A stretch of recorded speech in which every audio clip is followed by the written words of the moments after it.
The Selfish Path to Romance. Download Chapter 1 for free at drkenner.com. This is a question from Joe. Hi, Dr. Kenner. I'm Joe, and I'm 22 years old. My girlfriend Gina and I have been dating for a year, but have known each other for 3 years. We both cheated on our partners to be together, so our foundation was weak.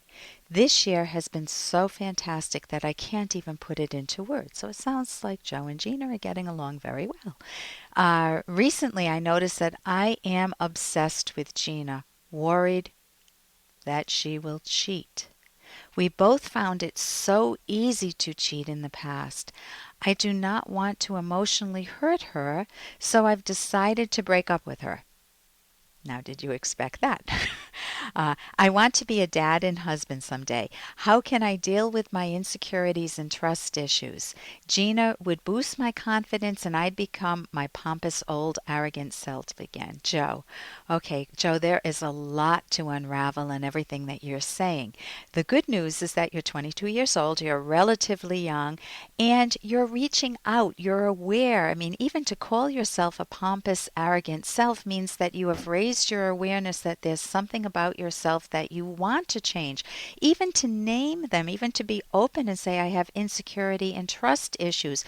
Even mentioning that you had affairs and that was not a good foundation, and recognizing the method that you use with Gina, which is becoming so insecure and obsessed with her that it's not working, and certainly that you don't want to have a baby or get married when you are feeling inadequate inside. So where do you begin? The first place to begin is with yourself. You want to learn what makes a person lovable, and the first person any of us make ourselves lovable to is ourself. We call it by various names: self-esteem, self-nurturing, self-worth, pride, and earned pride. I don't mean that pompous, arrogant self. That's always a bogus pride. It's a phoniness. It just reeks of insecurity, not only inside yourself or to anybody that has that, but to everybody you're around. They see it as pompous and arrogant. So that is not the route to go. Skill number 1 is to be very supportive of yourself as you start to change. It will make change a whole lot easier. It doesn't mean being supportive of yourself doesn't mean that you don't look at the things that are off track that you want to improve. You definitely want to expose them, to look at your own patterns, and to know that change is possible for you and that you can get better. So how do you make yourself lovable? Well, you want... Hey, I got to interrupt this because we've got to pay some bills. 30 seconds, that's it. A very quick ad, and then Ellen will be back. Romance.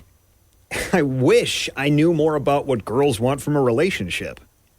Boy, I wish I knew more about what I want. Where's that ad I saw? Here it is. The Selfish Path to Romance, a serious romance guidebook. Download Chapter 1 for free at selfishromance.com and buy it at amazon.com. The Selfish Path to Romance. That is interesting. So how do you make yourself lovable?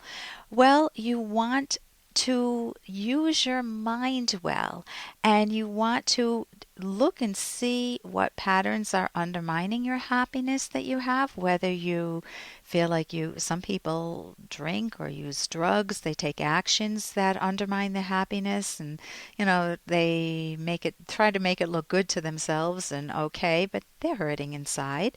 Other people will use defense mechanisms such as denial. I'm not feeling any pain at all, I can handle it, or they push stuff out of awareness, or they evade. That's not a good idea. Pushing things out of awareness, like if you have a toothache, well, we can't push a toothache out of awareness, so that's not a good example. But if you have a patch on your skin and you say, oh my God, it looks purple and orange and green, and you think to yourself, oh, I just don't want to see it, so I'm going to wear long sleeve shirts all the time. Well, guess what? That patch is still there, and that may need attending to, and it may do you in. That may be a very dangerous patch. So it doesn't do you any good in the physical side to ignore warning signs in your body. And the same psychologically. Our subconscious feeds us emotions, guilt, anger, frustration, anxiety that says, pay attention, there's something going on in the world or in your own psychology that you want to tend to. And so the good news is that you can make yourself lovable. And I've written a book with Dr. Ed Locke. It's called The Selfish Path to Romance, How to Love with Passion and Reason. And we don't mean the mean, rotten way to romance. We mean the self-esteem, genuine self-esteem way to romance, how to build the confidence. We mean building moral character. And by moral character, we don't mean giving up everything in your life. We mean pursuing your dreams, your goals, without ever stepping on anyone else. And building into your own character a cleanliness and honesty, thinking for yourself rather than always saying, oh, whatever you say, dear.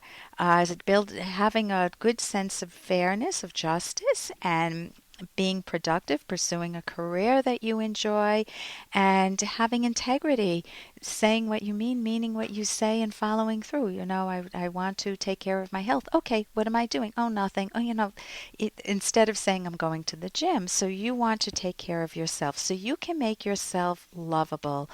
And cheating on you, the fact that you've had a history of cheating does take that type of a toll that you mentioned, that both of you cheated, it wasn't a good foundation, and now you're obsessed with her, which is not good for either of you. You're going to create what's called the distancer pursuer relationship, Joe. At the age of 22, you're still young, you're pursuing your girlfriend Gina. She's going to distance from you because it's too much. It's overwhelming. So if you can stand back a little bit and build your own self-esteem and learn what it takes. And again, our book is a wonderful guide. You can go to my website, drkenner.com, the book with Dr. Ed Locke.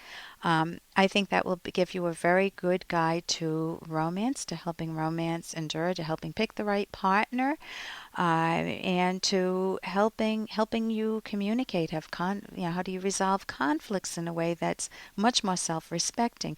Those are all skills. I never had those. I had to learn all of those myself. Otherwise, you go by the seat of your pants, and that's not great. So you can see the consequence. Getting back to the cheating, that cheating will make you doubt yourself and your partner, and obsessing doesn't create a strong bond, but you can build the skills to make romance work, and I wish you the best with that. You can build trust, you can discover what emotional intimacy is, and I hope you both find that, maybe with each other, maybe not. For more Dr. Kenner podcast, go to drkenner.com and please listen to this ad. Here's an excerpt from The Selfish Path to Romance by psychologists Drs. Kenner and Locke. There are approaches to having intimacy that do not work in relationships. For example, one-way satisfaction or pleasure between partners, the man achieving satisfaction and the woman feeling used. That doesn't work. A man may believe that because he enjoyed the experience that the woman must have enjoyed it also. He fails to grasp or understand her frustration or irritation. Or he may be keenly aware that it is one-sided, lacking mutual joy, but feels helpless in knowing what to do or how to talk about this openly and comfortably. And if the woman meekly replies with an edge of resentment in her voice, I wasn't satisfied, but it's okay, her meekness will spell dissatisfaction for both and relationship trouble for many years to come if the relationship lasts. Download Chapter 1 for free at drkenner.com, and you can buy the book at amazon.com.